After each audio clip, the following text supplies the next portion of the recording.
So, welcome to Jumbo IS and welcome to our lecture series called Daily News in Shorts. In this lecture series, we cover a particular day's current affairs in a very short span of time within 30 minutes so that your entire day is freed up to cover other parts of your UPSC syllabus.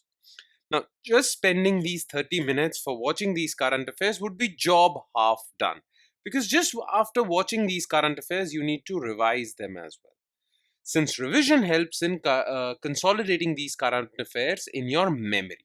Otherwise, you'll quickly forget them. Now, where can you revise these current affairs from? Well, we'll provide you with the notes, and these notes shall be shared on our Telegram platform. Where can you find our Telegram platform? Just below this video in the comment section, you will find a link. Just click on that link, it'll take you to our Telegram channel, and from there you can download these notes and do the necessary revision. Okay, so let's begin today's session without much delay. But first, let's take a look at the list of topics that we are going to cover today. Alright, so here's the list of today's topics. Number one, we'll talk about Tea Horse Road. It is a famous trade route, an ancient trade route between China, Tibet, and India. And the reason why this famous ancient trade route is in the news is because a Chinese minister has tweeted about it. Maybe he's signaling that we can rekindle this trade route, or maybe he's trying to convey the ancient ties between China and India. Okay, God knows what the reason is for this Chinese minister to tweet about it, but it has become news and therefore we will talk about it. Then recently we'll talk about Project Farm Vibes. Basically, this was a Microsoft project, and this Microsoft project released a suite of AI tools for agriculture, and these suite of AI tools were being used in Indian farms. Okay, now this entire project for improving agricultural productivity through AI was known as Microsoft's Project Farm Vibes. And how it has helped Indian farms? We'll talk about this. Then recently, Munda tribals, it is a scheduled tribe in India. Munda tribals actually were protesting for their relocation from their traditional village, which lies in Simlipal Tiger Reserve. They are saying that their displacement from these forests, which lie in Simlipal Tiger Reserves, is basically a breach of their rights. And they are protesting that some of these forests have sacred groves, lands that are sacred to them, and removing them from these sacred lands is not right. That is why they are protesting against it. Okay, so we'll talk about this issue and we'll talk about who these Munda tribals are and what is their history. Then we'll talk about an interesting concept. Okay, it was talked about in the Hindu newspaper. There was an article dedicated to it, and it's a very fascinating concept. And because it is fascinating, chances are that questions or MCQs might be asked from this concept in your prelims examination and mains too. So this concept is called surveillance capitalism, and it is on the rise. And what is this surveillance capitalism? We'll talk about this. Okay, so these are the four topics that we'll focus our entire attention on. So let's try to give our 100% and let's start discussion on these four topics, starting with topic number one, which is Tea Horse Road. Okay, so basically it is an ancient trade route from China to Tibet, from then Nepal, and then to Kolkata. Okay, now why this road or this trade route is known as tea horse trade route? Because mostly tea from China and horses from Tibet were imported and exported using this trade route. Okay, now China's ambassador to India, Zhu Feihong, posted on X or Twitter about this historic tea horse road which spanned more than 2000 kilometers and connected China to India via Tibet. Okay, now there is another world famous trade route that originated from China that is known as Silk Route. Okay, this route connected China with Europe, passing through Eurasia, Central Asia. Okay, now this tea horse road was not as popular as Silk Road, but still, nonetheless, it was popular and it has been used since times immemorial, since ancient times. Okay, although not as well known as the Silk Road, the tea horse road was a crucial commercial pathway for centuries. Now, what was this trade route? As you can see on this map, it started from southwest China. Okay, then it went through Tibet, capital of Tibet, Lhasa, then passed through Bhutan and Nepal, and then went to Kolkata. From Kolkata, during colonial times, goods brought from China were taken through the Kolkata port to Europe, basically mostly England, okay, and other parts of the world. So this trade route was important. Okay, now about this trade route, so the Tea Horse Road, also called Chamadao in local language, was an ancient trade route connecting China, Tibet, India. It was a major commercial network used for trading tea from China and horses from Tibet. It started from southwest China, passed through Tibet and Nepal, and reached Kolkata. From there, commodities were shipped to Europe and other areas. So, this was the significance. Now, let's talk about certain other features of this trade route. Okay, significance, or basically, let's talk about features, main features. Okay, now the goods supplied by China was, well, most probably tea. The most valuable commodity that China exported in ancient times was tea. But apart from tea, silk textiles, rice noodles, and sugar were the goods supplied by China. From Tibet, horses, gold, saffron, leather, medicinal plants. Okay. Now, what was the mode of transport generally? Well, the thing is, we are talking about ancient times. And during ancient times, well, animal carts, horse carts, bullock carts were in use, but the roads on this trade route were extremely tricky. Some of those roads passed through high, hilly, rugged terrain. Therefore, goods were transported via pack animals like yaks on the backs of mules, horses. It was a difficult terrain. Traders crossed mountains up to 10,000 feet, facing harsh climates and bandit attacks, thief attacks. Okay.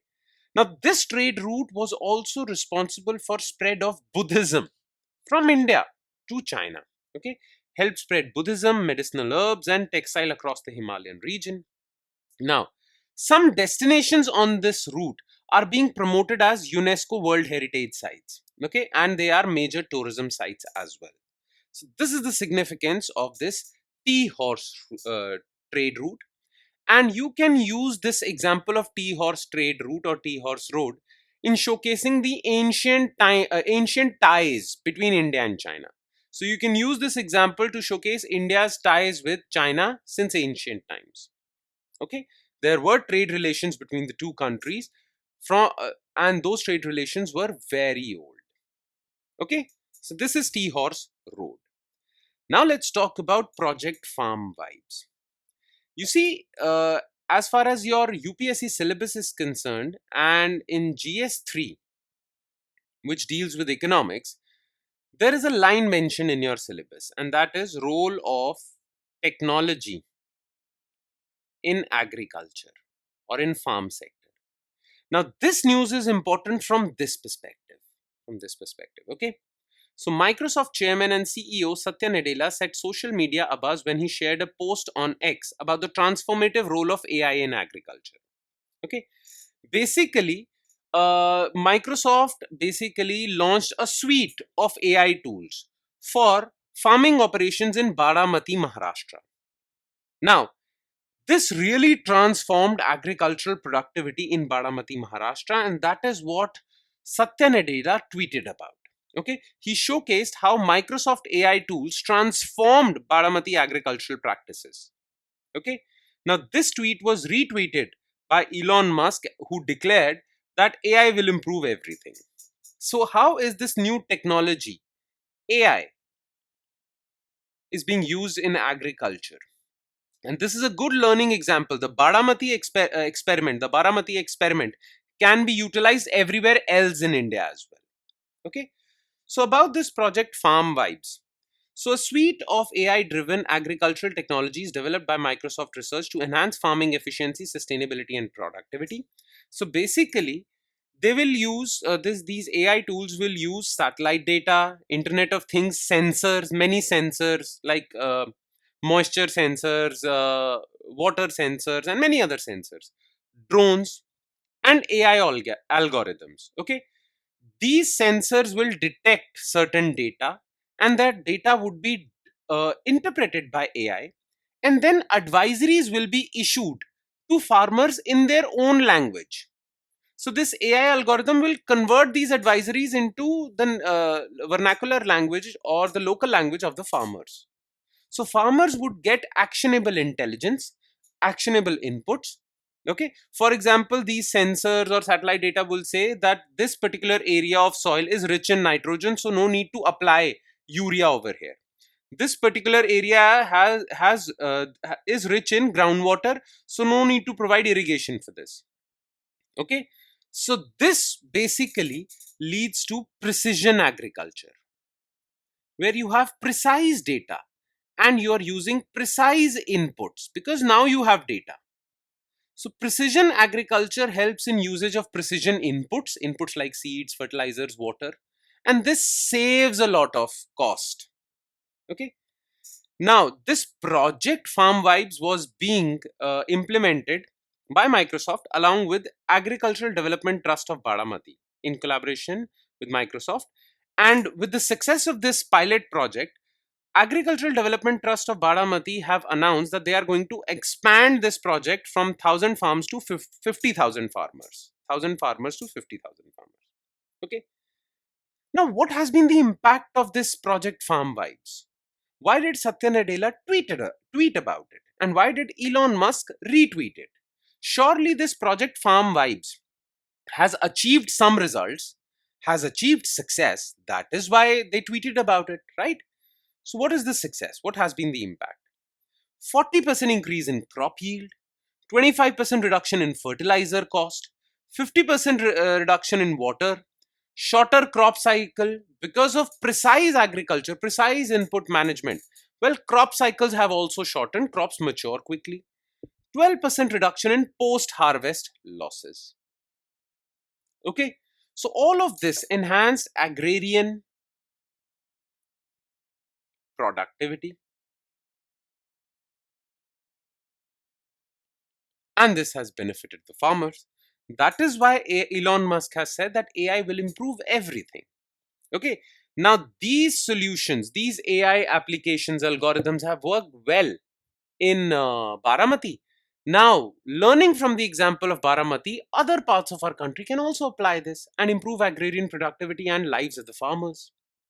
Yes, simple. Okay, so this news is very important from this line of your syllabus, role of technology in agriculture. So please remember this.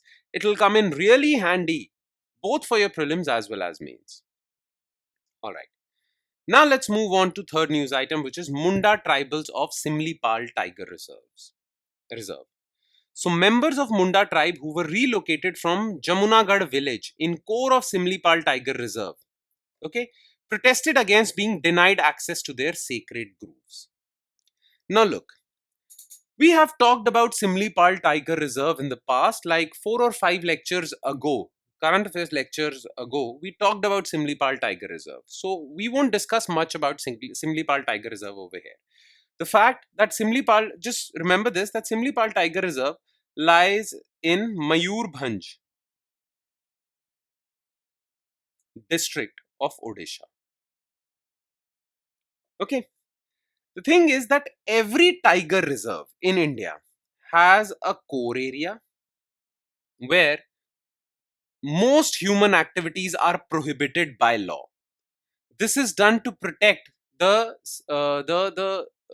important wildlife, especially tigers in that region. So human interference and activity is prohibited. So it has a core area, and then it has a buffer area where some amount of human activity is allowed. Human activity is minimized in core area to prevent human animal or human tiger conflict as well. Okay. But certain forest dwelling tribes, scheduled tribes of India, have been traditionally living in these forests, including core areas. Now, one such tribe is the Munda tribe. Okay. And Munda tribe has some sacred forest spaces which lie in core areas as well. They have a very important village, Munda tribals, Jamunagad village, which lies in core area. Okay. And this area is sacred to them. They have sacred spaces called sacred groves. Now, recently, for further or enhancing protection of tigers in this area, In the core area of Simlipal Tiger Reserve, these Munda tribals were relocated. Now they have been protesting against this. Okay, that's all. Now, the thing is, we need to know about Munda tribals because culture is also important and important part of our syllabus. And tribal culture and knowledge about the tribes of India is important for our syllabus. Okay, so about Munda tribals. Okay, so they are primarily found in Chota Nagpur Plateau region, covering Jharkhand, Bihar, Odisha, West Bengal, Madhya Pradesh, Tripura, Bangladesh. Okay, some are in Tripura, some are in Bangladesh, but mostly Jharkhand, Odisha, Chhattisgarh, and Bengal. Okay, Bihar also. The thing is that most of the tribes of central India have different languages. Okay, the thing is that all languages of India, there are many languages in India, but they can be divided into four families. Okay, one family is Indo-Aryan, the majority. Indo-Aryan family of languages, which includes North Indian languages and Western languages as well, Gujarati, Marathi, okay, Hindi, Punjabi, Kashmiri. These are Indo-Aryan family of languages. Then there are Dravidian languages, which includes the likes of Tamil, Telugu, Malayalam, Kannada, okay, all these. Then there are Tibeto-Burman languages. These are found in Northeast India. And then there are Austroasiatic.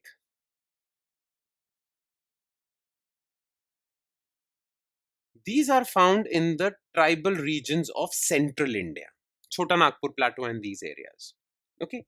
So Mundas, like many other tribals in this region, Oraons and others, okay, speak Austroasiatic family of languages. These Austroasiatic family of languages came to India from Southeast Asia some 4,000 years ago.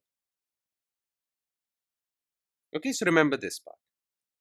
Now, Munda tribals, like Santhals, okay, Santhals are also Austroasiatic. They speak Austroasiatic families of languages and they also lie in central India.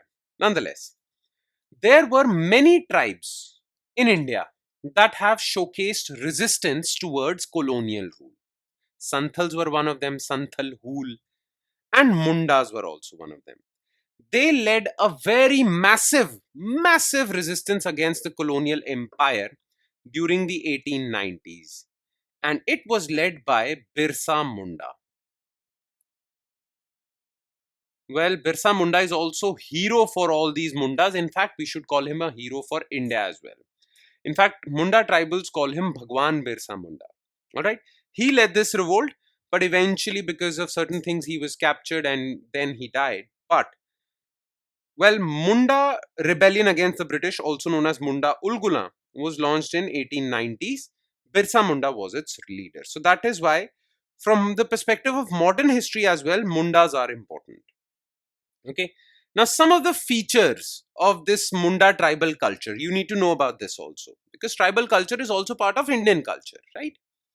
So, first of all, they follow clan system. The entire tribe is divided into clans, okay, families like House of Lannisters, House of Starks, like I'm using Game of Thrones terminology. Do you understand? There are clans, so they follow patrilineal clans.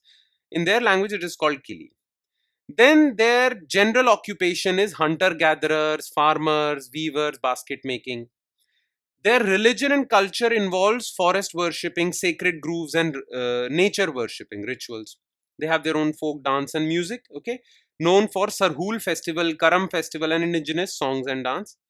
And they believe in, and very strong belief, which is common among most tribals, is that every tribe has a sacred animal. So every clan has a sacred animal, totemic animal or plant, which symbolizes their entire clan. This is also similar to tribes all over the world. So Mundas also do it. Okay. So this is the thing. Right. And in the end, we'll talk about a very important concept called surveillance capitalism. Now, to understand this word, you have to break it into two. Now, capitalism means basically earning money from a resource. And surveillance means basically you put people under surveillance and generate data, their personal data out of it. And when you monetize that data, use this data to earn money, well, that is known as surveillance capitalism. And currently, many big tech giants like Google, Meta, Amazon, Apple are doing that. For example, Amazon has access to your entire shopping history. Okay, they have this data. They know what are your likes, what are your dislikes, and through your shopping history, they can also guess what type of person you are and what type of things you like or dislike. So, based on that, they can make tailor made ads for you. Okay, they sell this data to other companies who make tailor made ads for you. So, they monetize it. Similarly, Google and Google's YouTube has your entire search history on YouTube. They know what you like, what you don't like. Based on that, they can target some YouTube videos to you. They can influence your opinions on certain things by showing you only one type of videos. They can do all sorts of things. Okay. They can also show ads disguised as videos so that your preferences change with respect to certain products or services. Okay. What Google, YouTube, Amazon, Apple are doing is they are using your personal data, which they have gathered for so many years, to monetize it. Okay. This is known as surveillance capitalism. And this surveillance capitalism has raised concerns related to privacy, autonomy. Autonomy, as in, these social media platforms actually manipulate your decisions. They manipulate your voting behavior as well by showing you only bad videos about one party. So they manipulate your behavior. And these companies sometimes sell this data to the government, and government can use this data to do surveillance on you, which is again a breach of privacy. Okay. Now let's gather some more points related to surveillance capitalism. So look, as far as traditional capitalism is concerned, traditional capitalism is about earning money or producing value through labor and capital. You use labor and capital to produce value and you sell that value to earn money. But surveillance capitalism actually utilizes data that has been gathered from you. They have given you services and you have been using these services. But side by side, these people are noting down what are your likes, preferences, and everything. And they use that to monetize it, to sell that information, to create targeted marketing campaigns. And they also use that to manipulate your behavior as well. Now, this term surveillance capitalism was coined by Shoshana Zuboff in 2018, and she or he, I don't know what the gender of this person is, he called it new economic order that extracts human experience, this human experience of shopping, watching videos, for profit. Clear? So surveillance capitalism is a concept in political economics which denotes the widespread collection and commodification. Well, your personal data is a commodity that can be sold. Okay. This is what we mean by commodification of personal data. Remember this phrase. It's a good phrase, can be used in your mains answers. Okay. This is the thing. Now what is wrong with this? Okay. If this is what is happening, why we should be worried? Well, we should be worried because first of all, it is a breach of privacy. Okay. Companies use your data, track your preferences, behaviors. They use your behavioral data to target ads on you without your consent. Okay. Sometimes they also influence your behavior. They influence your voting pattern. This was Cambridge Analytica scandal, in which Cambridge Analytica was basically targeting people and changing their voting behavior through social media videos and preferences. Manipulation. Okay. Threat to democracy, because these targeted political ads and influencing videos actually manipulate your behavior and they undermine democracy. Then there is cybersecurity risk, because this data that is being gathered by Google, Facebook, it can be leaked also. Okay. And sometimes this data is used by states for surveillance. Okay. And that is always a bad thing. This is against the privacy protection that we have. In fact, right to privacy is a fundamental right in India. Okay. Now, how we can combat it or how we can challenge it? how we can minimize the negative impact. First of all, we need to strengthen data protection laws. Now, these data protection laws ensure that your personal data cannot be used without your consent. So, if Google is collecting your data, then Google, while using your data, should also take your consent. The consent can be that we are using your data for targeted media campaigns, for this, for that, then consent should be taken. Okay, already European Union has launched general data protection regulations, and India's Digital Personal Data Protection Act also ensures my control over my personal data. These companies have to take my consent before using my data. Then you need to regulate these big tech companies also. These big tech companies have achieved a sort of monopoly over your data. You need to regulate them properly. You need to establish guardrails so that they don't do something illegal. Then you need to make people more aware. Most of us are unaware. Most of us also don't worry about data breach also. If you ask a random person on the road and tell them that your data is being used by Amazon, they'll say, so what? Okay, let them use it. As long as I'm getting what I want, okay, as long as I'm getting the videos I want to watch, as long as I'm getting something that I want to shop, I don't care. Let them use my data. The reason why they say that is because they don't know what harm this usage can do to him, right? They don't know how their privacy is being breached. You need to make them aware. Only then people will protest against these things. Otherwise, people are like silent. Okay, they don't worry about it. They don't worry about privacy breach also. You have to tell them how it affects their life. You need to generate awareness. Then only they will protest against this. Okay, and well, tech accountability and transparency that needs to be infused, and that can be done through regulation, laws, rules. So this is something that we need to do. We cannot completely ban this altogether because this is the 21st century. This is going to happen. All we can do is, well, we can make sure that all these activities being done by these big tech companies are within law, within ethics, within morality, and within the norms of privacy. That we can ensure. Okay. And that would be all. With that, we conclude today's current affairs. Thank you so much for watching, everyone. And please do not forget to revise this lecture. Like I said before, revision is very important for consolidating these current affairs in your memory. So please do not forget to revise these current affairs. Okay. On that note, I'll be signing off. Thank you so much, everyone.